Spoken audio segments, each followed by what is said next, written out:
Terima kasih Datuk Seri Presiden.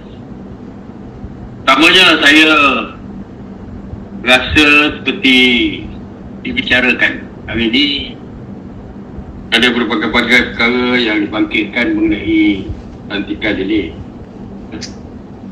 Sebenarnya saya dah nak maklumkan, hari tadi saya dipanggil oleh Perdana Menteri dan memaklumkan kepada saya bahawa setelah beliau membuat sembah maklum kepada Yang Dipertuan Agong dan Yang Dipertuan Agong memberi perkenan, jadi saya dilantik sebagai Timbalan Perdana Menteri. Jadi perkara itu dibincangkan oleh Yang Dipertuan Agong bersama dengan Perdana Menteri, dan saya tak terus membuat press release. Saya jumpa Presiden, saya jumpa dengan bosku untuk memaklumkan dan meminta pandangan, minta restu daripada bosku misalnya. Dan saya jumpa dengan Presiden Pak Mata tadi, dan saya beritahu kepada Presiden saya perlukan nasihat daripada Presiden. What should I do? Adakah Presiden nak supaya saya tidak menolak jawatan semua? Presiden dia kata no. Presiden kata tidak, sebab banyak perkara yang boleh dilakukan untuk kepentingan parti. Macam-macam yang kita bincang tadi untuk kepentingan parti. Jadi selepas Presiden merestuinya, saya pun beritahu Presiden, boleh tak saya buat press release selepas ini menyebut nama Presiden dan juga terima kasih kerana sokongan. Presiden kata go ahead, dibuat. Lepas itu barulah saya buat press release. Waktu itu dah dekat pukul 7 dah press release saya keluarkan. Jadi setelah mendapat kebenaran daripada Presiden, baru saya buat press release. Saya tertarik dengan pandangan daripada Datuk Razali, Datuk Tan Sri Noh, Datuk Azalina dan sebagainya. Dia mengatakan jika kita mengambil tindakan sama ada tidak percaya kepada Perdana Menteri dan tidak percaya kepada kerajaan tidak akan jatuh.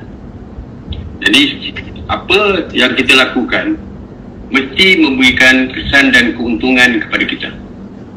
Kalau tindakan kita tidak memberi kesan apa-apa, jadi orang nampak yang kita kurang bijaksana di dalam membuat keputusan. Jadi fahamkan yang pertamanya darurat. Ketika kata Datuk Sri Azalina, kerajaan tidak akan jatuh. CSA saya difahamkan telah pun ditandatangani, dan kalau CSA ditandatangani, kerajaan juga tidak akan jatuh dan Perdana Menteri juga tidak akan jatuh. Maka apa yang kita lakukan adalah sia-sia saja. Saya nak maklumkan, saya nak ucap tahniah kepada Presiden, ya. Apabila kita menetapkan 1 Ogos, iaitu kita akan tarik diri kalau darurat diteruskan. Itu yang diputuskan di dalam mesyuarat MT. Akhirnya kerajaan membuat keputusan iaitu darurat tidak akan diteruskan. Yang kedua, apabila Biro Politik memberikan tempoh 14 hari supaya kerajaan menetapkan tarikh persidangan Parlimen. Tarikh terakhir 14 hari, kerajaan telah pun mengumumkan bahawa Parlimen akan bersidang selama 4 hari, 26, 27, 28, 29. Dan kita juga mengatakan bahawa no hybrid. Tadi saya membangkitkan dalam Kabinet bahawa kita tidak setuju sidang hybrid dilaksanakan. Dan 4 hari pertama yang kita akan bersidang nanti bukan hybrid, tetapi bersemuka. Saya pun beritahu yang tidak ada sebab kenapa perlu hybrid, kerana semua ahli Parlimen telah pun divaksinasi sebanyak 2 kali. Sekarang ni staf-staf Parlimen sedang dibuat vaksinasi.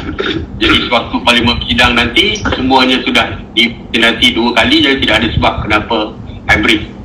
Jadi mesyuarat bersetuju bahawa tidak ada hybrid.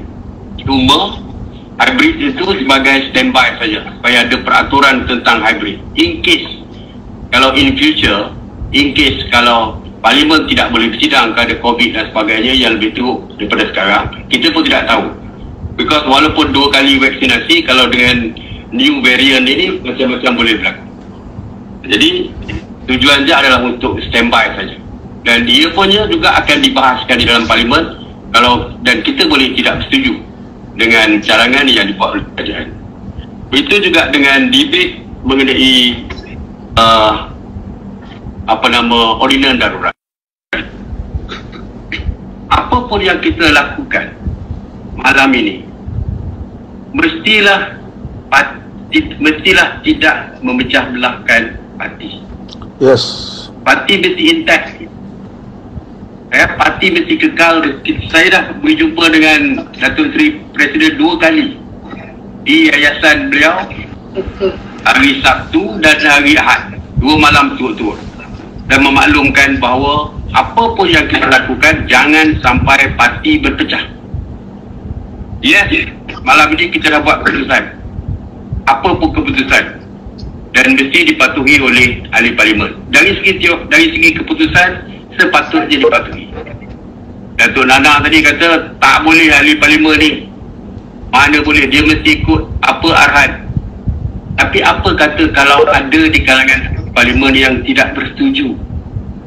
Saya nak maklumkan 2 malam lepas, Yang Berhormat Datuk Seri Presiden telah pun berjumpa dengan semua ahli parlimen, terdiri daripada UMNO dan juga BN. Ahli parlimen BN, Wee Ka Siong, ucap waktu perjumpaan. Sarabanan ucap dalam perjumpaan.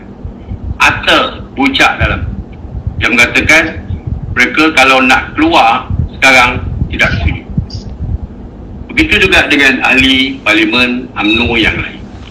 Soalnya bukan tak nak keluar, tapi seperti yang disebut oleh rakan-rakan tadi, dari segi timing, tidak nak keluar now, tetapi prepare untuk keluar di masa akan datang.